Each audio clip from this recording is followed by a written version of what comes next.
Viewers, India and China celebrated the 75th anniversary of their diplomatic relations with mutual congratulatory messages from both the leaders. They emphasized on strengthening cooperation, trust and maintaining border peace. Take a look at this story. In a message marking the 75th anniversary of diplomatic relations, China's Premier Li Qiang extended congratulatory message to Prime Minister Narendra Modi.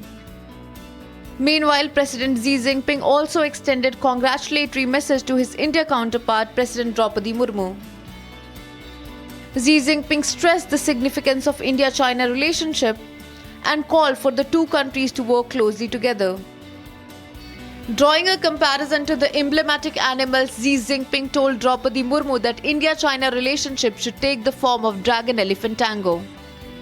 Xi also asserted that both the nations should view and handle bilateral ties from a strategic and long-term perspective, as he emphasized that bilateral cooperation between the two nations has proven beneficial, providing an optimal path of development forward for both countries. Viewers, now it's time for us to take a look at the other top stories that are making the headlines across the world.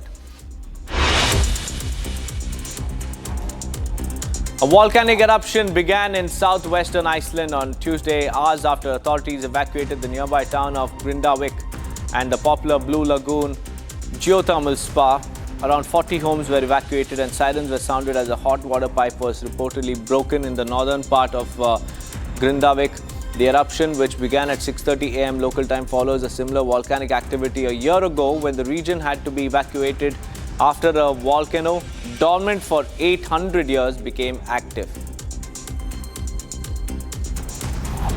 The trial began on Tuesday for Italian farm owner Antonello Lovato, who faces homicide charges after one of his workers, an undocumented Indian labourer, Satnam Singh, bled to death when his arm was severed by farm equipment. Prosecutors allege that Lovato abandoned the severely injured worker and failed to call an ambulance. Singh's death has sparked outrage across Italy, leading to protests by unions and farm workers calling for improved working conditions.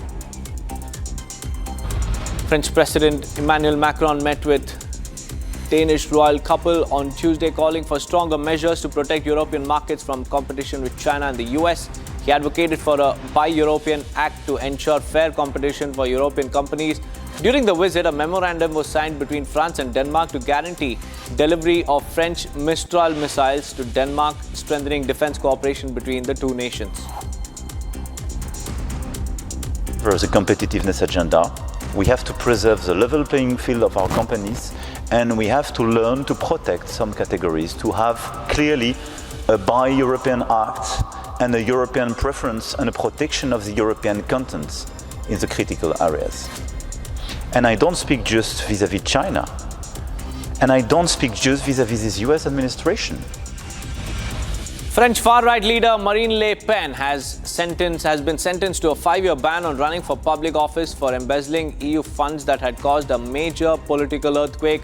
And the ruling, which takes effect immediately, is likely to bar her from running in France's next presidential poll. Le Pen's lawyer said that she would appeal the verdict, but she will remain ineligible while she does and could be ruled out for the 2027 presidential race. Ukraine has held its first round of consultations with the US on a revised mineral deal aimed at boosting American business presence and contributing to Ukraine's security infrastructure. This was according to Ukraine's Foreign Minister Andriy Sybiha. Speaking at a press conference in Kyiv, Sybiha emphasized the importance of aligning the deal with the national interests of both the countries. As the long-term support to Ukraine and Ukraine's membership in NATO as the solutions for Ukraine to be safe. And this is how we should approach Russia. I have no illusions about that regime, no illusions about their intent. Whatever nice stories they're telling about the cooperation, it's not about that. They want territories and they want to subjugate the neighbors. This is with whom we're dealing.